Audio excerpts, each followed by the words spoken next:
तो पार्वती जी ने कहा, भोलेनाथ हम कथा सुनने के लिए जा रहे हैं, ये देवियां झाला दे रही हैं, आप कुछ वर दे दीजिए। शंकर जी कहते हैं, जो गणगौर को झाला देगा उसका अखंड सौभाग्य होगा। कि बच्चे पूछते मम्मी गणगौर कौन है, तो कहना पड़ता शंकर पार्वती। मम्मी शंकर जी तो जटा बांधते हैं, तो इनने साफा क्यों पहना, तुर्री क्यों लगाई, जरीदार कपड़े क्यों पहने, तो कहना पड़ेगा शंकर भगवान और पार्वती शिव महापुराण के यजमान बने थे, तब उन्होंने ऐसे कपड़े पहने। 16 श्रृंगार मां पार्वती ने 16 दिन तक करा, 16 संस्कार शिवजी ने 16 दिन तक करे। इसलिए हिंदू धर्म में गणगौर 16 दिन की। और शंकर और पार्वती जब कथा सुनने के लिए चले, तो 33 कौटी देवताओं की धर्म पत्नियों ने अच्छी अच्छी साड़ियां पहनकर दरवाजे से उनको बुआरा है, झाला दिया है। इसलिए गणगौर में आज भी झाला दिया जाता है। तो पार्वती जी ने कहा, भोलेनाथ हम कथा सुनने के लिए जा रहे हैं, ये देवियां झाला दे रही हैं, आप कुछ वर दे दीजिए। शंकर जी कहते हैं, जो गणगौर को झाला देगा उसका अखंड सौभाग्य होगा। तो होता है कि कल है तीज, जिसको हमारे यहाँ गणगौर तीज कहते हैं। शंकर और पार्वती 16 दिन तक तैयार हुए थे, और तैयार होने के बाद शिव और पार्वती शिव महापुराण के यजमान बनकर जा रहे थे। तो कल का दिन है, वो कौन सा दिन है कल का? गणगौर तीज का दिन, कल का दिन। चैत्र के महीने में जो शुक्ल पक्ष की तीज आती है, वो चैत्री नवरात्रि में जो तीज की तिथि होती है, उस दिन शंकर और पार्वती शिव महापुराण के यजमान बनकर कथा सुनने के लिए गए थे। 16 दिन तक पार्वती और शंकर का श्रृंगार होता है। माता पार्वती गणगौर महारानी, ब्रह्मचारिणी महारानी, मां जगत जननी आपके सुहाग को अखंड सौभाग्यवती बनाए, यही भगवान से प्रार्थना। भगवान शंकर ने माता पार्वती से कहा था, पार्वती जब मनुष्य रोग से ग्रसित होगा, यह मानव का शरीर जब रोगों से घिर जाएगा, तब तेरे फेंके हुए कुंदुक नाम का अगर वो स्मरण करेगा और कुंद तैश्वर का नाम लेकर 1 लोटा जल लाल चंदन मिलाकर मेरे शिवलिंग पर समर्पित करेगा, तो वो रोग से मुक्त हो जाएगा। कल उसी घड़ी उसी क्षण शिव ने कहा, पार्वती आज तुमने पूरे कैलाश को सेट कर कर जमा कर उनका भरण पोषण किया है, जो तुम्हारे नाम का उच्चारण करेगा वो कितना भी बिखरा हुआ क्यों ना हो, हृदय से टूटा हुआ क्यों ना हो, उसकी दुकान उसका व्यापार चाहे कितना भी बिखर गया हो, अगर प्रतिदिन 1 दुर्वा वो चंद्र घंटा के नाम से अगर मुझे समर्पित करेगा, तो उसका घर परिवार व्यापार मैं खुद सेट करते चले जाऊंगा, जमाते चले जाऊंगा। तो ये नाम कोई साधारण नाम नहीं है, चंद्र घंटा का नाम। आज भी मां कांगड़ा, मां चिंतपूर्णी, मां मनसा, मां करोली, मां वैष्णवरानी, मां ज्वाला, जितनी जितनी शक्तिपीठ है, सारी शक्तिपीठों में आज भी हलवे और चने का भोग लगता है। आज भी चना हलवा का भोग लगता है। कोई पूछे उनसे, क्यों साहब ये चने का भोग क्यों लगता है, ये हलवे का भोग क्यों लगता है, तो गुड़ की जगह हलवा है, पर चना आज भी उसी जगह पर है। चने का भोग आज भी मां आदि शक्ति को लगाया। बहुत बीमार रहता है, शरीर में कष्ट रहता है, उसको भोजन नहीं भाता, भूख नहीं लगती, भूख नहीं लग रही, भोजन नहीं भा रहा, भोजन नहीं भा रहा, भोजन अच्छा नहीं लग रहा, भूख नहीं लग रही, शरीर में अन्न नहीं लग रहा, दुबला पतला होते जा रहा है, शरीर खराब होते जा रहा है, तो उससे निवेदन है, अगर बन सके तो प्रयास करना। आप किसी भी देवी के मंदिर में जाकर, किसी भी देवी के मंदिर में जाकर 1 दुर्वा 1 बेलपत्र माता के मंदिर में मां शकंभरी के नाम से रखना। उस दुर्वा को वापिस लाना, बेलपत्र को वापिस लाना। बेलपत्र सुबह के समय खाना और दुर्वा शाम के समय खाना। ये 2, 1 बेलपत्र 1 दुर्वा, लगभग 5 या 7 दिन तक लगातार आपने अगर कर लिया, तो भूख भी लगेगी, भोजन भी भाएगा और स्वाद भी आएगा, आपको अच्छा लगेगा। शकंभरी माता का स्मरण कर कर जीव उदर पोषण कर लेता है, उदर वो आद्य शक्ति है, वो दुर्गा, वो भवानी, वो अष्ट भुजाधात्री, जो नवरात्र की साधना करता है, जो मांगता है वो दुर्गा वो दे देती है। अष्टमी तिथि आए, बहुत समय से लगन दिख रहे हो, शादी नहीं हो रही, बहुत समय से परेशान हो गए कि विवाह ही नहीं हो रहा, हम तो टेंशन में पड़ गए, लड़की 28 साल 30 साल का लड़का हो गया, विवाह नहीं हो रहा, कुछ मत करो। अष्टमी तिथि आए तो अशोक सुंदरी वाली जो जगह है वहां पर हल्दी की 7 बिंदियां लगा दो, लड़का लड़की का हाथ उस बिंदी पर रखवा दो, उसका नाम गोत्र बोलो, उसी हल्दी में उसके हाथ पीले करवा दो और पीपल के पेड़ पर उस हाथ के 5 छापे पड़वा दो। 3 महीने में विवाह पक्का हो जाता है। 3 बार ताली बजाने वालों के भी भर देता भंडार, एक बार शिखर का दर्शन करने वाले को शिखर पर पहुंचा देता है मेरा भोलेनाथ। इतना दयालु है, इतना कृपालु। पूछो कि नवरात्र में कन्या भोज क्यों कराते हो? दुनिया वालों से पूछो कि नवरात्र में बेटियों को क्यों ढूंढने जाते? पूछो कि नवरात्र की अष्टमी और नवमी पर कन्या का पूजन क्यों करते हो?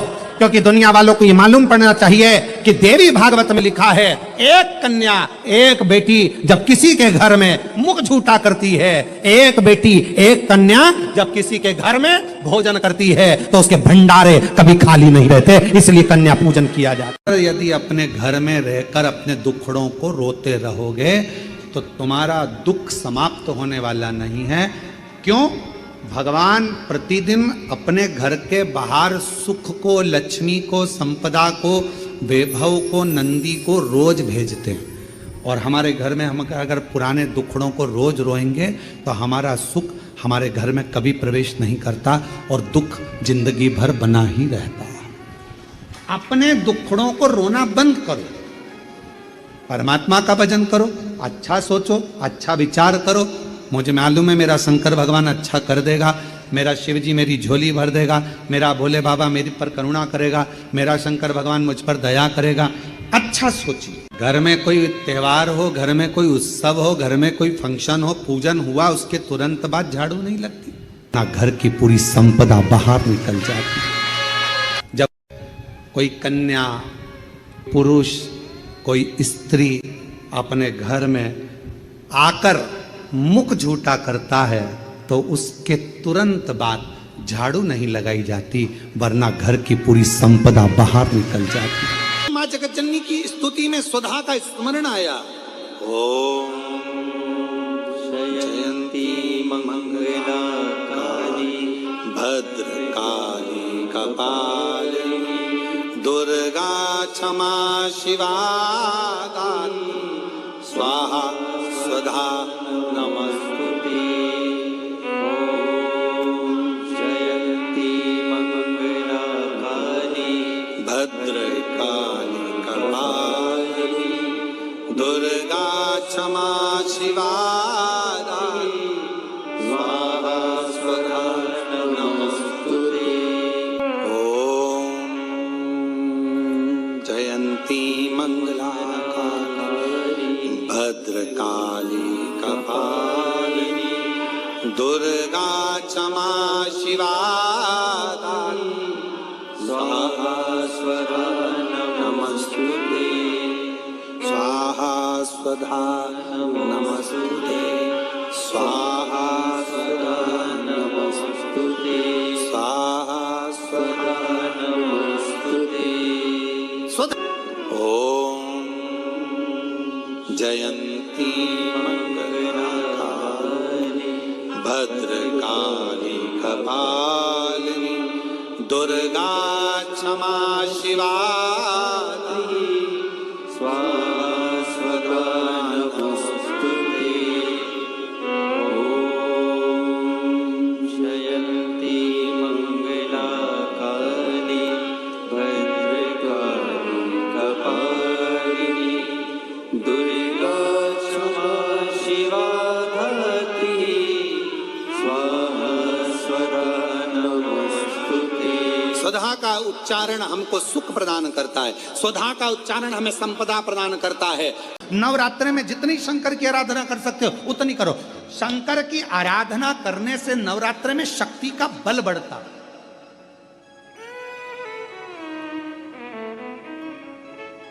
शक्ति का बल। क्यों गुरुजी नवरात्र में शंकर जी की आराधना क्यों करना चाहिए? हमने कहा अगर माता रानी से जो मांगना है तुम्हें, अगर तुमने नवरात्र में शिव जी की आराधना करिए, शंकर की कथा सुनिए, शंकर की आराधना करिए, शिव स्तुति करिए, शंकर को एक लोटा जल चढ़ाया, मां आद्य शक्ति तुम्हारे पर कृपा करेगी। क्यों? क्योंकि जिस स्थान पर शिवलिंग रखा होता है और जो हस्त कमल है वो मां पार्वती जगत जननी दुर्गा भवानी है। जब हम जल चढ़ाते हैं मां आद्य शक्ति अम्बा जगदम्बा 64 योगनियों पर वो जल चढ़ जाता है और जगत जननी नवरात्र में प्रसन्न हो जाती है। वो जल की इतनी महत्वता है। आद्य शक्ति को प्रसन्न करना है, नवरात्र में शिव जी को जल चढ़ा।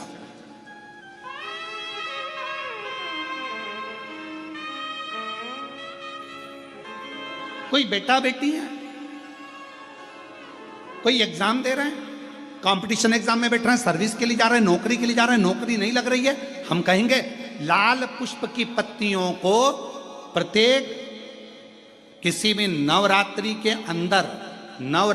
अंतर्गत 9 दिन का तुम नियम बना लो। जैसे कई माताओं का नियम रहता है, मेरा व्रत है, मैं दूध पर 1 गिलास दूध पर व्रत करूंगी, मैं नंगे पैर चलूंगी, मैं ये व्रत करूंगी, मैं वो व्रत करूंगी। मैं बेटा बेटियों से कहूंगा, नवयुवक बच्चों से कहूंगा, अगर आप कंपटीशन एग्जाम में बैठ रहे हो, अपनी पूरी मेहनत करो, पूरा परिश्रम करो, रात दिन एक करो और लगे रहो।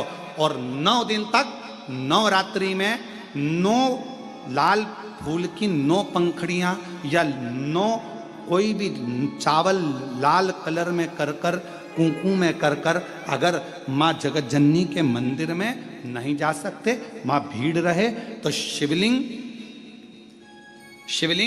की जो जलाधारी है, जहां पानी गोल घूमता है, इस जलाधारी पर कहीं पर भी नवरात्रे में 9 दिन तक या तो लाल फूल की पंखड़ी 9 या 9 चावल के दाने लाल कलर कर कुंकू में, लाल चंदन में उस स्थान पर चढ़ाना प्रारंभ करो। 9 दिन के बाद तुम्हें 15 दिन और निकलेंगे, उसके बाद तुम्हें खुद लगेगा कि तुम्हारी जॉब, तुम्हारी नौकरी तुम्हारा बाबा ने लगाया है। शक्ति का बल, परिश्रम जरूर करना, मेहनत जरूर करना, रात दिन पढ़ाई एक साथ करना और अपने परिश्रम को नहीं छोड़ना। मेहनत जरूर करो पर साथ में ये प्रयोग भी करो नवरात्रि का। देखो शिव और शक्ति का बल तुम्हें प्रसन्नता देता है कि नहीं देता? शिव शक्ति का बल हमें प्रसन्नता देता है कि नहीं देता?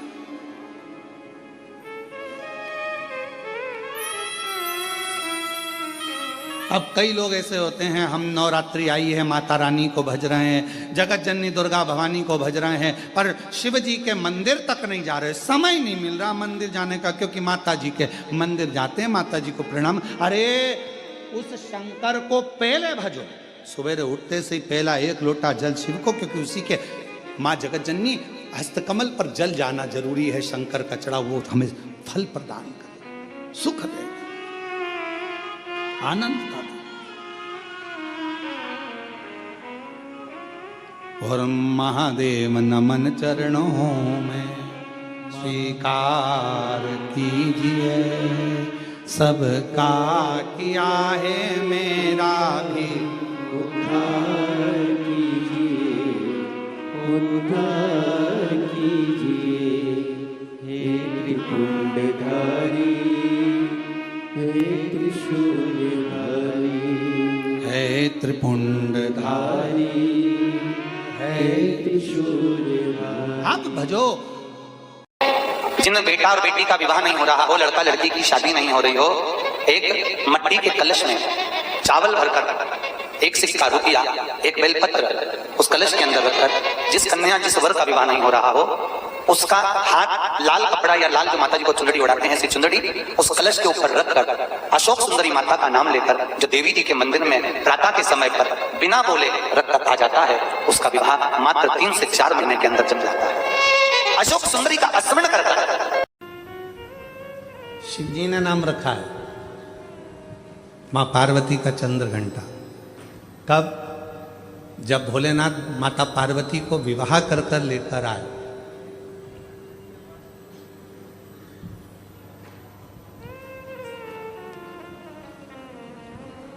चारों तरफ तारकासुर के आतंक फैला हुआ था।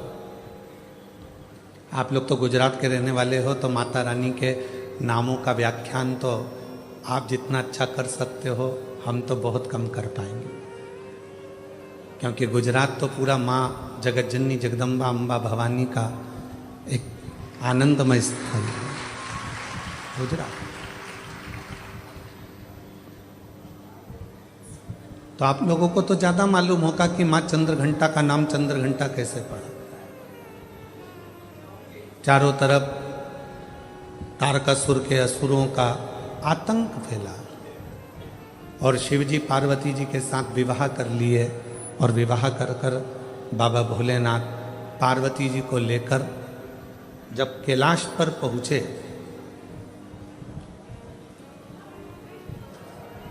कोई उधर बैठकर भोजन कर रहा था शिवगण, कोई उधर बैठकर खा पी कर पड़ा हुआ था, कोई शिवगण अपने पूरे शरीर को नोच रहा था, कोई शिवगण उछल रहा था।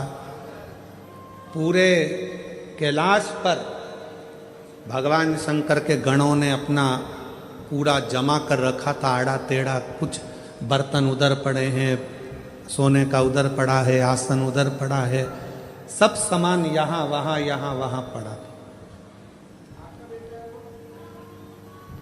और भोजन भी कोई एक गण लेकर आता या बनाता तो सब आपस में झगड़ा कर कर उस भोजन को ग्रहण करते।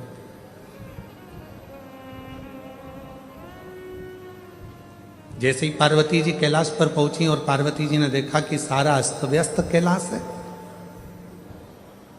कोई सामान इधर पड़ा है, कोई सामान उधर पड़ा है, कोई सामान उधर पड़ा है, तो पार्वती जी ने शिव जी से कहा कि अपना विवाह हुआ है, अपन कहाँ रहेंगे ऐसे कैलाश पर।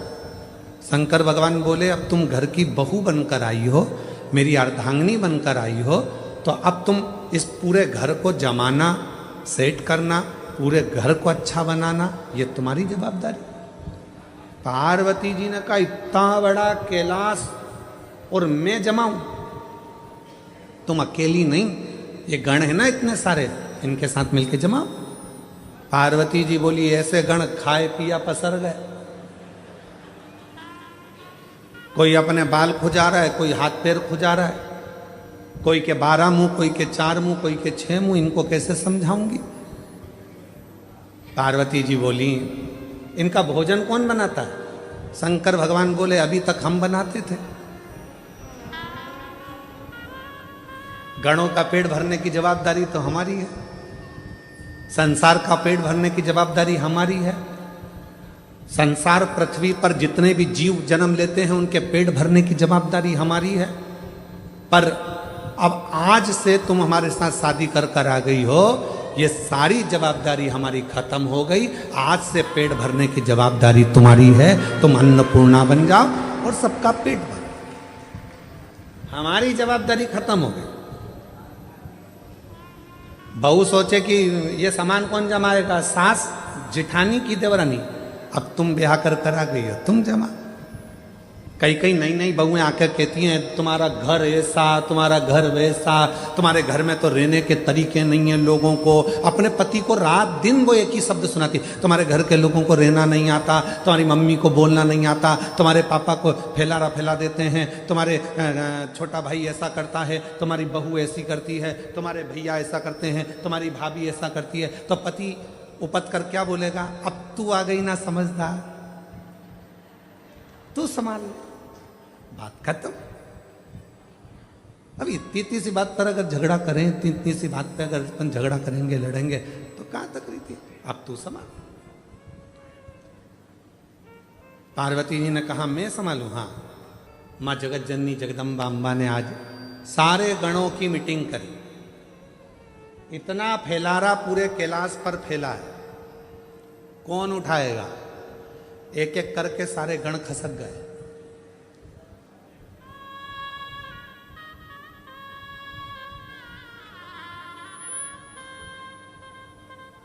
कौन उठाएगा, कोई नहीं।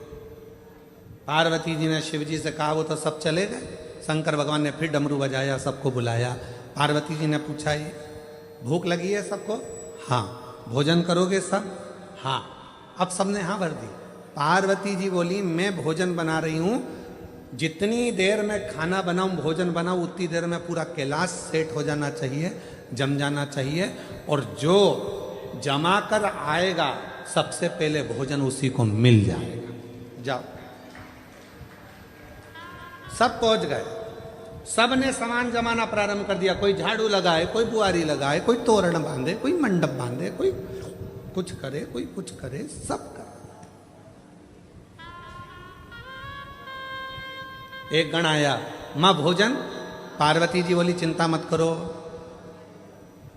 जैसे ही भोजन तैयार हो जाएगा मैं घंटा बजाऊंगी, तुम सब दौड़ के आ जाना, भोजन करा दो।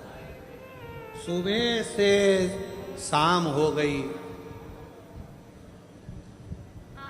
अब जो चंद्र शिव जी के मस्तक पर विराजमान था वो भी पार्वती शंकर जी से कह रहा भूख लगी है। शंकर भगवान बोले कर काम, जा।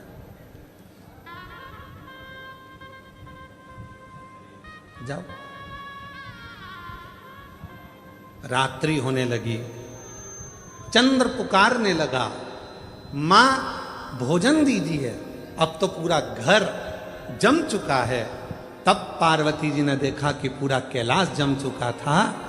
तब पार्वती जी ने चंद्र की साक्षी में चंद्र को शिव जी से अपने मस्तक पर रखकर घंटे का नाद करा। शिव जी ने मां पार्वती का नाम चंद्र घंटा रख दिया। उसी पल, उसी घड़ी, उसी क्षण शिव ने कहा, पार्वती आज तुमने पूरे कैलाश को सेट कर कर जमा कर उनका भरण पोषण किया है।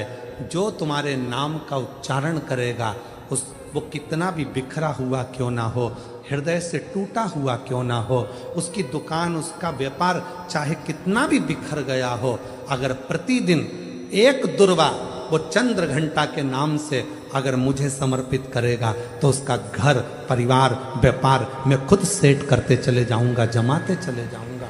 तो ये नाम कोई साधारण नाम नहीं है, चंद्र घंटा का नाम।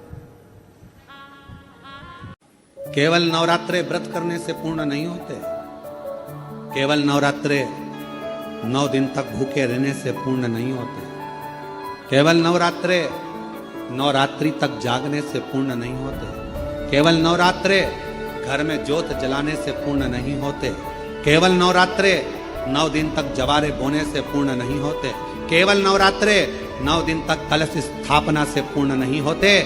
नवरात्रे पूर्ण जब माने जाते हैं जब आप घर में रहने वाली नारी का आदर करना प्रारंभ कर दो।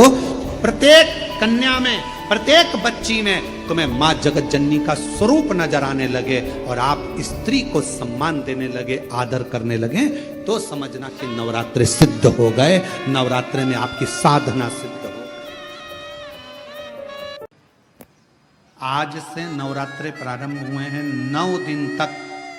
अगर आपको ऐसा लगता है कि शिवजी आप बाबा मेरी नहीं सुन रहा, बहुत संघर्ष का जीवन चल रहा है, बहुत परेशानी का जीवन चल रहा है, बहुत कष्ट का जीवन चल रहा है और कोई मंजिल, कोई राह, कोई मार्ग दिख ही नहीं रहा,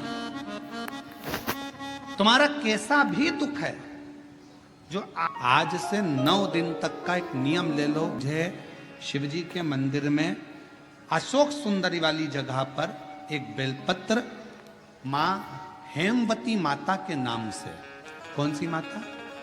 हेमवती, मां हेमवती के नाम से एक बेलपत्र अशोक सुंदरी वाली जगह पर समर्पित करूंगी। 9 दिन का एक नियम धारण करो और 12वें या 15वें दिन आप देखिए आपका जो दुख है मेरा बाबा उसको काट कर ही रहा। नवरात्रे में हेमवती माता का स्मरण करना, एक बेलपत्र का पूजन करना या एक बेलपत्र के वृक्ष के नीचे आप 9 दिन तक भी, अगर मंदिर तक भी नहीं जा सकते, मंदिर में आप बेलपत्र रखने नहीं जा सकते, तो आपके घर के आंगन में, द्वारे पर, बगीचे में, आपके घर के पास अगर कोई बेलपत्र का पौधा है, वृक्ष है, उस बेलपत्र के वृक्ष के सामने एक बेलपत्र का पत्ता रखकर भी अगर आप उस पर जल चढ़ा रहे हैं या पूजन कर रहे हैं हेमवती माता के नाम से, तो उसका फल आपको मिलेगा।